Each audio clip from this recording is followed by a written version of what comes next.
بسم الله الرحمن الرحيم. الحمد لله رب العالمين والصلاة والسلام على أشرف الأنبياء والمرسلين دمانتين. السلام عليكم ورحمة الله وبركاته. maanta ay taariikhdu tahay 25 bisha shanaad 2017 halkan waxaan ka sheegayaa inaan ilaahay u mahadnaqayo oo aad iyo aad ugu faraxsanahay inaan xorriyadeedii dib aan u helay. shirkan jaraa'id waxaan kaga faa'iideysanayaa inaan ugu horeyn u mahadceliyo Allah ilaahay suura galiyay inaan xorriyadeeda helo. sidoo kale muxuu ahaayay mahadcelinta waxaan u mahadcelinayaa sidoo kale madaxweynaha Soomaaliland mudane Axmed Maxamuud Silaanyo oo ii fidiyay cafis.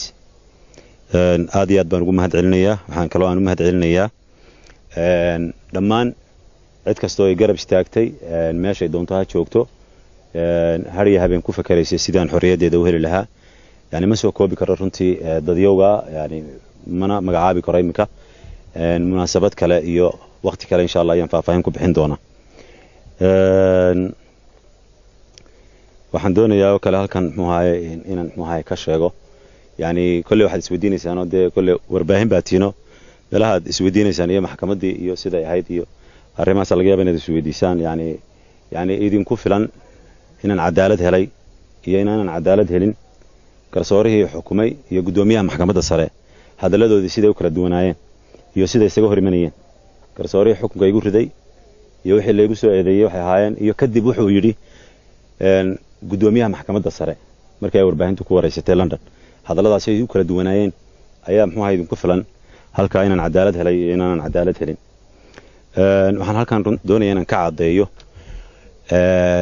xaadithada al-ifk waxyaabo muxuu ahay hanfara oo muxuu ahay yani muxuu ahay la qaada dhigay oo in badan muxuu ahay la hadal hayay oo la yiraahdo Cabdimaalik wuxuu ka soo horjeedaa Soomaaliland. Cabdimaalik qarannimadu muxuu ahay duulaan ku yahay.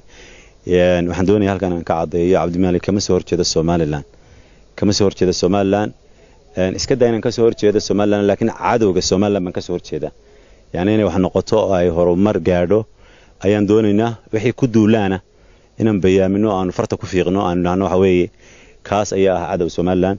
marka waxaan doonaynaa inaan baabino cadowga wahmiga ee la sameeyay aan waxba kama jiraanka ah la yiri muhaay waxa weeye Soomaaliya ayaa isu cadowga runtii.